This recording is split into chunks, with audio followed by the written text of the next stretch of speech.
People say miracles are rare. But what if one quiet act of kindness could change a man's entire destiny? What if someone who owned nothing, not wealth, not comfort, not certainty, was tested again and again, only to be lifted higher than he ever dreamed? This is the journey of a poor father whose faith outshined his poverty, whose prayers carried more weight than his struggles, and whose patience led him to a blessing the world could not measure. Welcome to my channel, where real stories reveal life's hidden lessons. Today, you'll witness the journey of a man with nothing but faith, patience, and courage, whose life changes in ways no one could imagine. Stay till the end, because this story proves even the humblest heart can shine brighter than the richest treasure. In a small, forgotten village lived a man named Yasin.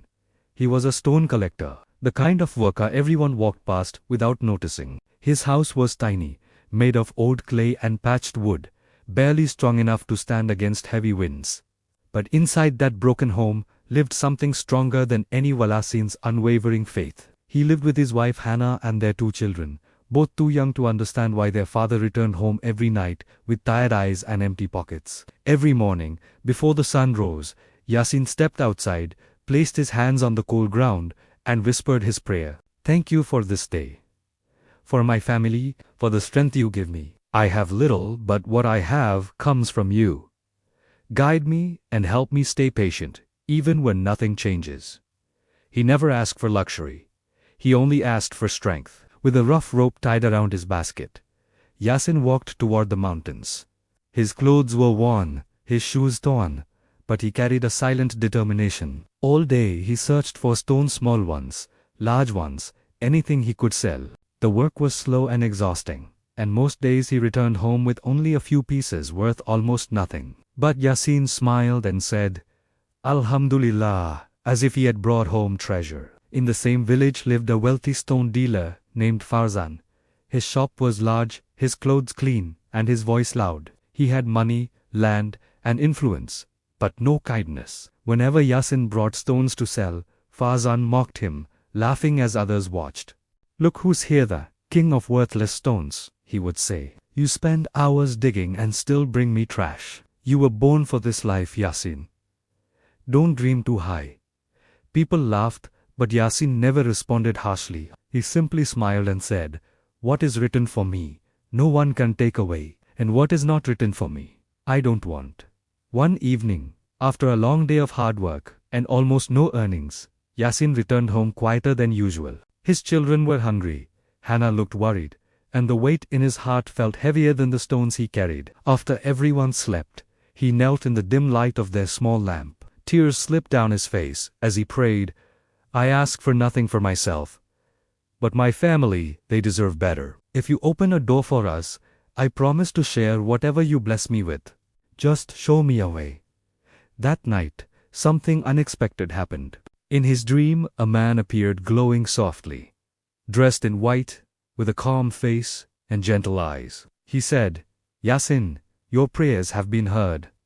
Tomorrow, go to the old market, sit near the dry fountain, feed whoever is hungry, and then pray. A path will open for you." Before Yasin could speak, the man disappeared, and he woke up with his heart pounding. The dream was so vivid it felt real. When he told Hannah, she listened carefully and said, "If you feel it came from God, then we must follow it." The next morning, Yasin filled a small cloth with the little food they had left. On his way to the market, he saw an old man sitting alone, tired and weak. Without thinking twice, Yasin opened the cloth and gave him the food meant for the pigeons. The old man looked at him with grateful eyes and said, "May blessings follow your steps."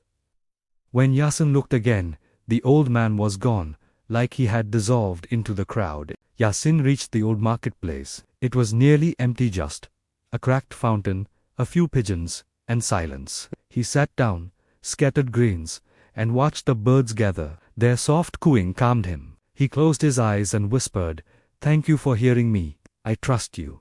Show me what to do." A peaceful feeling spread through his chest, as if something invisible had touched his heart. Then he returned to the mountains to work. The day felt long, the sun harsh, the stones heavier than usual. Hours passed, with nothing but dust, sweat, and disappointment. He was about to leave when he noticed a large, unusual rock near a corner he rarely searched. Something inside him said, "Move it." He pushed with all his strength. His arms trembled, his breath shortened, but slowly the rock rolled aside. Underneath it, something shone brightly. It wasn't an ordinary stone. It wasn't something he had ever seen before. It glowed with a rare golden color. Almost magical. Almost unreal. Yasin froze, staring at it, unable to breathe. His hands shook as he held it. It was heavier than anything he had ever lifted. A treasure hidden beneath years of dirt and silence. He fell to his knees. Tears ran down his face.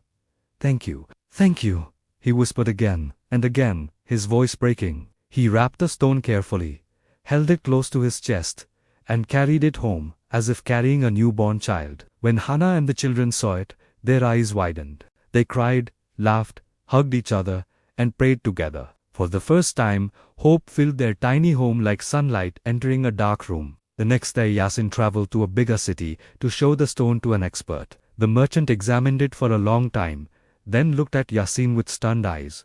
"Do you know what this is?" he asked. "This is extremely rare, more valuable than anything I have bought in years." He offered Yasin an amount that could change a lifetime. Yasin accepted the money with gratitude. True to his promise, he first bought food, clothes, and medicine for the poor. Widows, orphans, and old villagers who had been forgotten. Yasin helped them all. With the remaining money, he opened a small stone trading shop. But he ran his business differently from Fazan. He greeted everyone with respect. He paid fair prices. He listened to workers' stories. Slowly, people began to trust him. Soon miners from distant villages came only to him. Fazan, the once wealthy trader, watched with disbelief as the man he used to mock became the most respected dealer in the region. But Yasin never showed pride. He never forgot the days he walked with empty pockets and tired steps. Every morning, no matter how successful he became, Yasin still stood outside before sunrise, looked at the sky, and whispered the same words, "Thank you," because he had learned that the greatest wealth isn't gold or stone or money. True wealth is patience, kindness, honesty, and faith strong enough to shine even in darkness. Yasin's life became a reminder that blessings come to those who work with honesty, wait with patience, and give with a pure heart. Even the poorest life, when guided by faith and compassion, can shine brighter than the richest treasure. If this story touched your heart, like, share, and subscribe. Hit the bell to join my channel and never miss another inspiring story. Remember, small acts of faith and kindness can create miracles in your own life too.